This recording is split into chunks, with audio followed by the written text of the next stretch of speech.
住在价值5000万的豪宅里，却过着独居老人般的生活。在看到 BigBang 成员太阳参加的一档综艺，才明白他为何能成为组合里唯一没有任何黑料的人。谁能想到，看着最像小混混的一个，结果是最乖的，对外大金链子大腕表，不是路虎就超跑，以为是个玩得花的浪荡公子，没想到在家的日常堪比我70岁的爷爷。对于血液里有2/3是咖啡的韩国人来说，太阳起床后的第一件事居然不是喝咖啡，而是端出茶具开始品茶。因为有些轻微洁癖和强迫症，喝完茶后火速换了套家具睡衣。你以为他要开始耍手机了？不，他拿起了遥控器开始看电视。现在真的还有人会不玩手机只看电视吗？看完电视后开始下楼晨跑，结果又走到衣帽间，没错，又换了一身外出服。熟练的动作一看就经常做，挨个器械走上一遍。这转转圆盘我也这么玩。话说这机械的真正用法是啥样的？晨练完开始捯饬自己的小菜园。太阳可不是有钱之后才这样的，没出道前他就是这种性格。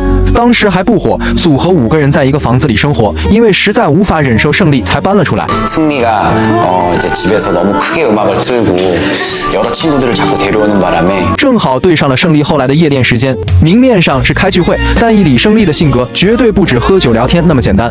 怪不得太阳在有能力后马上就搬了出去。作为5人组里第一个有孩子的太阳，在谈恋愛时就防着李胜利，带女朋友见过了所有兄弟，唯独没见李胜利，其中的原因不言而喻。 지금까지 못 받은 건지 아니면 정말 모든 멤버들이 다 소개를 못 받은 건지 같이 식사한 사람 해보신 분 있나요? 타박이 취재하고 대성 너만 안 했잖아 지금. 문제는 在谈起和闵孝琳相处过程中时，其他成员都踊跃发言，只有胜利一人在旁边静静的听着。毕竟当时的胜利已经开始了他的小动作，女朋友如此的美貌，如果被胜利盯上，那就完了。出道仅谈过闵孝琳一个，深情到就连队友都吐槽的程度。 왜 싸웠어 이렇게 물어보면 아니야 다 예전에 모시야 이래요. 이 형이 정말 헌신적이라고 생각하는 거는 너무 막 사과를 너무 심하게 해서 이거 내 존재가 잘못된 것 같아 이런 말. 这份深情放眼整个娱乐圈也是数1数2的存在吧。